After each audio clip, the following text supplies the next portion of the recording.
tardes, amados hermanos. La paz de Dios sea con cada uno de ustedes. Amigos que nos siguen a través de las redes sociales, cada uno de ustedes sean bienvenidos a este estudio bíblico.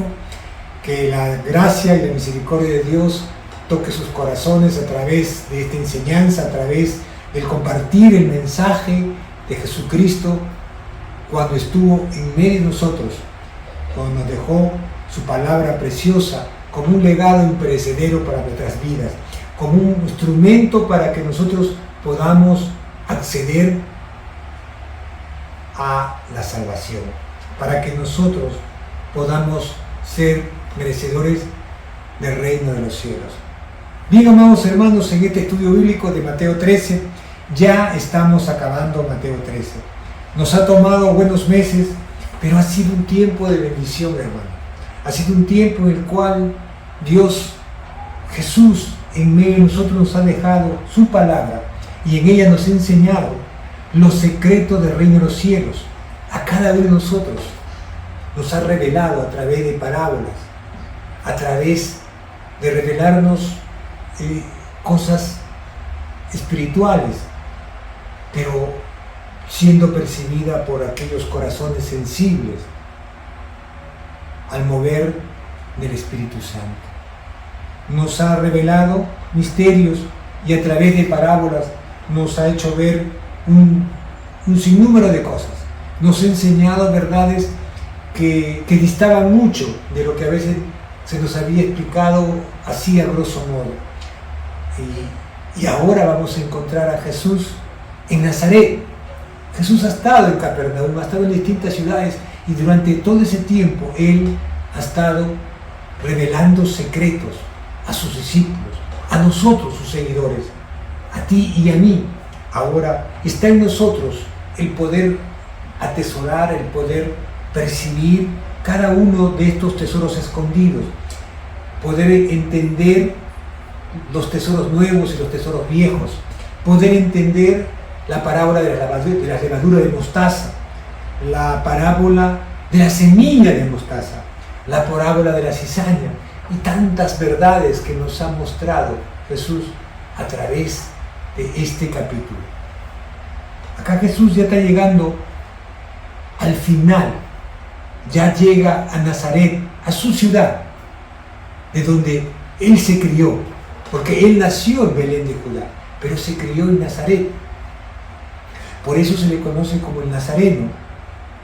Y vamos a encontrar en este texto cómo anida en el corazón de las personas prejuicios, falta de fe, que estas dos cosas impidieron que la gente en Nazaret no reconociera la divinidad de Jesús, que la gente en Nazaret siguiera viendo al hijo del carpintero y no entendiera que era Dios hecho hombre, que aquel hombre que ellos conocían era la expresión de Dios tomando un cuerpo humano. Entonces, la verdadera fe, hermanos, no se basa en el conocimiento previo. La verdadera fe no es que, yo lo conozco a él, ¿qué me va a enseñar? No, pero yo la conozco a ella, yo sé de dónde viene, ahora me va a pretender. No. La fe no se basa en que yo lo conozco, que voy a aceptar ese cambio de él. La fe es aceptar la autoridad que Dios ha puesto en aquella persona que yo conozco, sí, en aquella persona que se crió conmigo, que pasamos muchas vicisitudes e hicimos cosas indebidas. Pero ahora Él es un nuevo hombre, ahora ella es una nueva mujer transformada por el poder de Dios y tiene en sí la autoridad que emana de la presencia de Dios. Dios la ha puesto en ese lugar. Qué importante es aceptar la autoridad que viene de Dios y no hermano, se basa en el conocimiento previo, en que yo ya lo conozco a Él. No puedo entender esto. Eso es lo que vamos a ver ahora en Mateo 13, del versículo 53 al 58. Pero para dar de lleno a este estudio bíblico, yo te invito a tener un tiempo de oración, a tener un tiempo en el cual disponemos todo nuestro ser para ser tocado por la palabra de Dios. Amado Padre Santo, te damos gracias, bendito Jesús. Gracias, Señor, por habernos dejado esta palabra preciosa. Gracias, bendito Dios, porque tú nos has ido pasito a paso revelando los secretos del reino de los cielos. Bendito Dios, queremos ser seguidores y hacedores de tu palabra, Padre Santo, y háblanos a través de ella a nuestros corazones. Le damos gracias en el nombre de Jesús. Amén y amén. Miren qué interesante es, después de todo esto, acá en el versículo 53 de Mateo 13, comienza así: Jesús, aconteció que cuando terminó Jesús estas parábolas, se fue de allí. ¿Qué quiere significar aconteció, hermano? Que ya Jesús había hecho algo trascendente, que ya Jesús había hecho verdaderamente y había enseñado y había dejado para nuestro tiempo esta palabra poderosa que va a servir para revelarnos, para sacarnos a veces la oscuridad en la cual a veces estamos nosotros. Entonces Jesús, cuando terminó estas parábolas, se fue de ahí. Miren lo que dice el versículo 54. Y viniendo a su tierra, les enseñaba en la sinagoga de ellos, de tal manera que se maravillaban y decían: ¿de dónde tiene esta sabiduría y estos milagros? Y vamos a quedarnos ahí. La gente rechazó la familiaridad. La gente rechazó el hecho de qué significa familiaridad, hermano. O sea, como tenemos un lazo de familiaridad, porque yo soy de Nazaret y tú eres de Nazaret, yo te conozco, tenemos ese lazo, hablamos con la misma vocalización. No sé si te has dado cuenta que cuando tú encuentras de repente en nuestro país a un piurano o a uno de la selva, tú lo sacas de inmediato por su dejo. Entonces eso significa familiaridad. Esa entonación que le dan a las palabras nos hacen familiar. Entonces automáticamente tú identificas: es mi paisano, porque tú eres de la selva. Eso significa que la gente en Nazaret lo rechazó por su familiaridad, porque lo identificaron como un hombre de Nazaret. ¿Me entiendes? Eso es lo que significa. Los habitantes, al conocer a Jesús desde joven, desde muy joven, se escandalizaron por su sabiduría. ¿Me entiendes? Es como en este tiempo actual. Tú encuentras un amigo o un amigo o una amiga te quiere llevar a su iglesia porque él ha sido cambiado por el poder de Dios. Ya tienes cierto tiempo ahí, a tal punto que se le ha delegado un cargo como para enseñar, para capacitar, y tú recién comienzas, pero tú lo conoces, te has criado con él. Tú rechazas ser enseñado por él. Tú rechazas y te pones reacio, peor aún, si por casualidad tú que te has criado con él tienes un estudio académico a nivel universitario, y este hermanito y esta hermanita no llegó a ese nivel, pero sí fue tocado por el poder de Dios y Dios lo cambió, y esta persona estudió y Dios le dio la posibilidad y él delegó esa autoridad para que le enseñe. ¿Me estás yendo conmigo en el ejemplo? Eso es lo que sucedió allí en Nazaret, de donde era oriundo, donde se había criado Jesús, donde él se había criado, donde todos lo conocían. Por eso el texto en el versículo 54 dice: y viniendo a su tierra les enseñaba en la sinagoga de ellos, de tal manera que se maravillaban y decían: ¿de dónde tiene esta sabiduría y estos milagros? O sea, llegó el día de reposo, nos va a decir el Evangelio de Marcos, Llegó el día de reposo y él se puso a enseñar en la sinagoga, ahí, en el templo, en la ciudad de Nazaret. Por eso dice en el texto, y les enseñaba en la sinagoga, les enseñó ahí, donde se estudiaba, se meditaba la palabra, y las personas se quedaban maravilladas del conocimiento de la palabra de Dios que él tenía. Por eso los habitantes, al conocer que era Jesús, y lo conocían desde muy joven, se escandalizaban. ¿Qué significa se escandalizaban, hermano?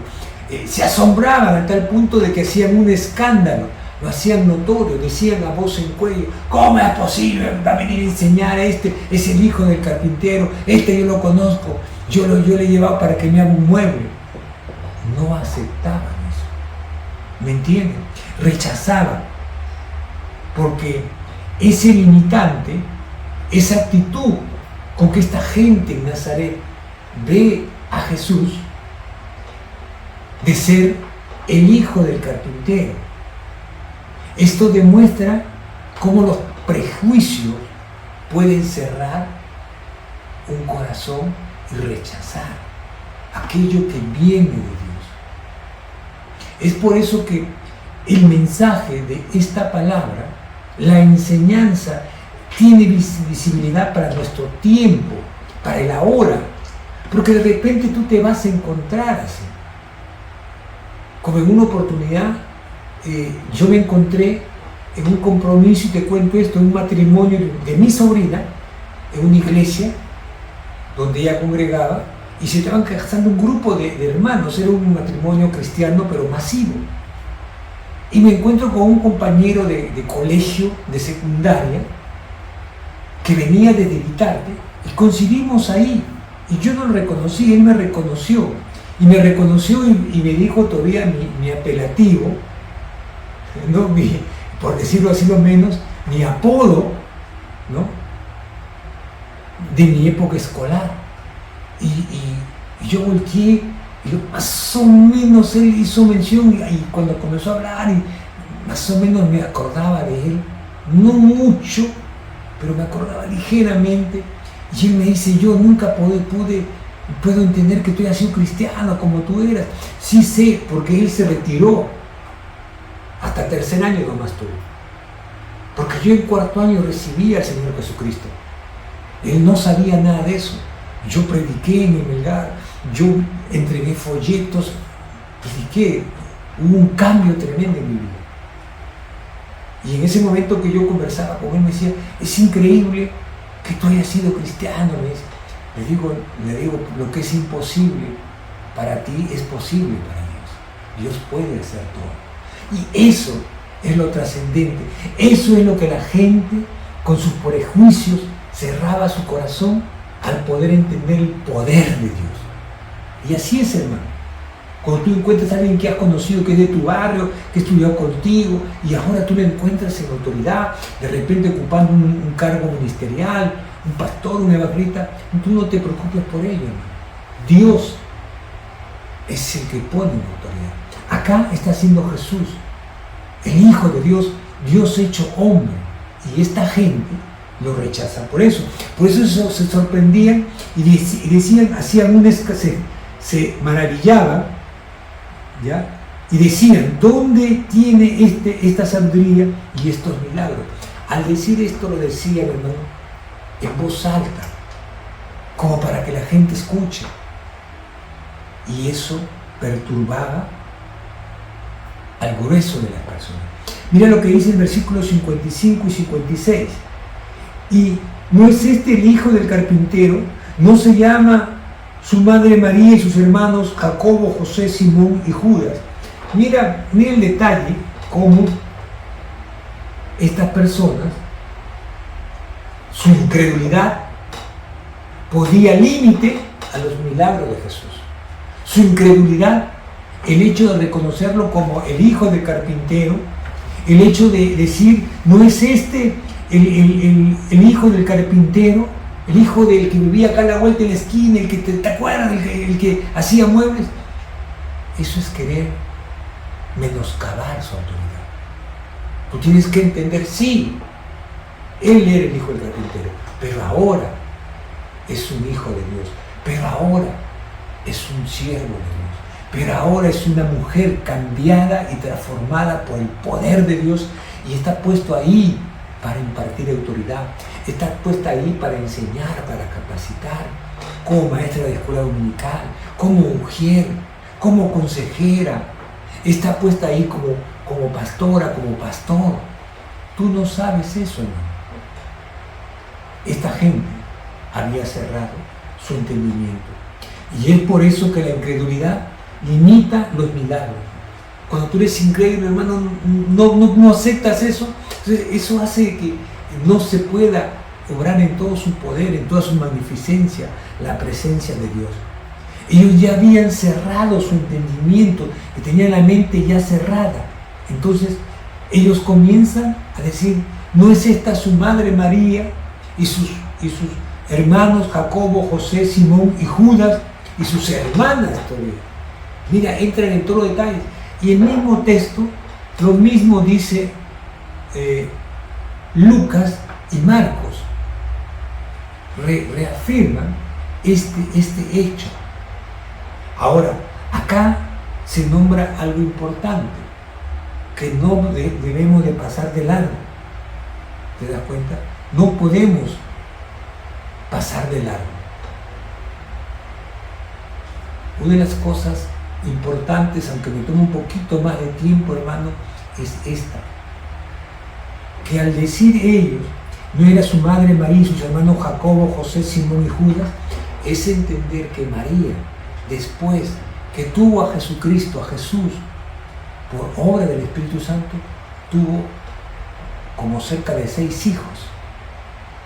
Porque acá nombran a 4 hombres y dicen sus hermanas, está hablando de más de uno, probablemente 2 o 3 hermanas. Entonces, María tuvo más hijos con José después que tuvo a Jesús. Entonces, fue una mujer más. Esto es que tiene que quedar claro cuando te vienen a hablar del movimiento mariano, de María, y la quieren poner en una calidad de la misma altura de Jesús. No, hermano. María tuvo sus hijos. María siguió teniendo una relación familiar como cualquier mujer. Eso no le exhibió. Seguía teniendo sus hijos. ¿Ok? Y esa incredulidad fue el impedimento para que Jesús no hiciera muchos milagros, porque él se había criado allí. Vamos un ratito a Lucas 4:16. Mira lo que dice Lucas. Lucas 4:16. Ya me pasé. Lucas 4:16.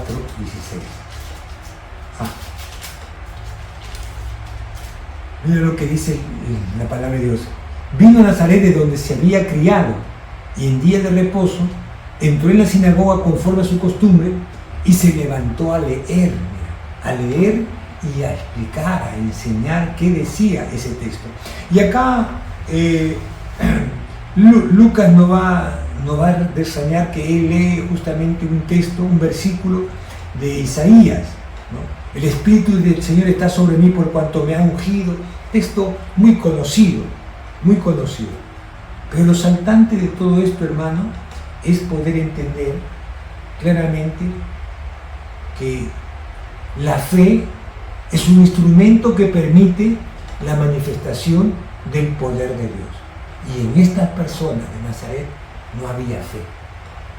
No creían en Jesús. ¿Te das cuenta? Entonces, ellos veían que Él se había criado ahí. Lo conocían a Él. Para Él era aquel hijo del carpintero. Un hombre de corto entendimiento. No entendían que eso era obra de Dios. Pero mira lo que dice el versículo 56 y 57. Y no están todas sus hermanas con nosotros. ¿De dónde pues tiene todas estas cosas? Y se escandalizaban de él, pero Jesús le dijo: no hay profeta sin honra, sino en su propia tierra y en su casa. Y no hizo allí muchos milagros a causa de la incredulidad de ellos. ¿Te das cuenta? Él no pudo ser el profeta porque fue despreciado. No pudo ser ese mensajero de Dios porque la gente lo rechazó. Porque ellos decían, ¿de dónde tiene todas estas cosas? ¿Cómo puede hacer todas estas cosas? ¿De dónde? Si es uno más. Entonces, es ese contraste, esa actitud, ese ánimo. Esto nos enseña, hermano, a que nosotros no nos guiemos porque conocemos a una persona. No nos guiemos por algo preconcebido, sino sigamos viendo la mano poderosa de Él. Porque cuando un siervo de Dios, un profeta, recibe honra en todo lugar, pero menos en su tierra, se está cumpliendo lo que Jesús dijo. Es justamente lo que Él dice acá. ¿Te das cuenta? Él dice, no hay profeta sin honra, sino en su propia tierra y en su casa. ¿Entiendes? Sin honra. O sea, la gente no lo reconocía. Por eso, Él no pudo hacer allí muchos milagros. A pesar de la admiración inicial, la gente decide dudar y esa duda ofende, hermano. La gente había escuchado las cosas que Él hacía, pero cuando lo reconocen, cuando lo ven a Él, identifican el Hijo de quién es, identifican a su familia, esta gente decide dejar a un costado su admiración por los milagros, por los prodigios que había estado haciendo en Capernaum y en otras ciudades, pero cuando viene a Nazaret, de donde Él se había criado, la gente lo rechaza. Y ese rechazo no permite que esta gente reciba más bendición. Es por eso que Él no pudo hacer sanidades y milagros allí, en Nazaret, donde Él se había criado. Esta enseñanza nos invita a superar los prejuicios y la incredulidad. Así es, hermana, hermano, amigo. Quita tú todo prejuicio. Ay, no, ¿qué van a creer de mí? ¿Cómo que me van a aceptar yo siendo así? No, hermano. Dios nos ha dejado esta enseñanza para entender que si yo veo que yo lo conozco, que Él antes era un vicioso, era un hombre así, era un borrachín y ahora lo veo cambiado, Dios transforma las personas. Es el poder de Dios. Entonces, esto nos lleva a superar nuestros prejuicios.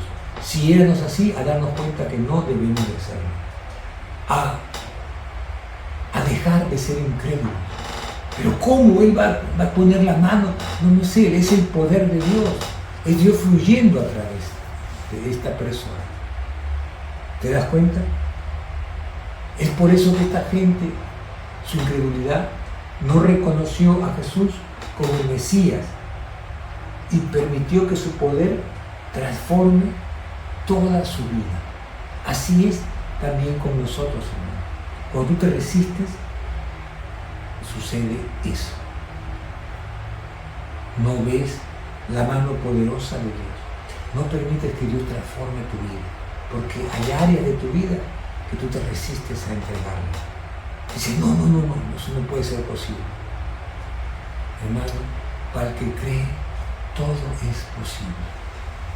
Por eso tú tienes que tener fe, porque por la incredulidad de ellos Jesús no pudo hacer más milagros en Nazaret. Y eso es el limitante por la cual, por tu incredulidad, no ves el cambio en esas personas. ¿Por qué? Porque tú tienes prejuicios, estás todavía siendo prejuicioso. Es por eso que Dios nos dejó esta porción de su palabra. Qué precioso, hermano. Hemos concluido el estudio del día de hoy. Hemos terminado todo Mateo 13. Y este estudio ha sido un estudio maravilloso, precioso.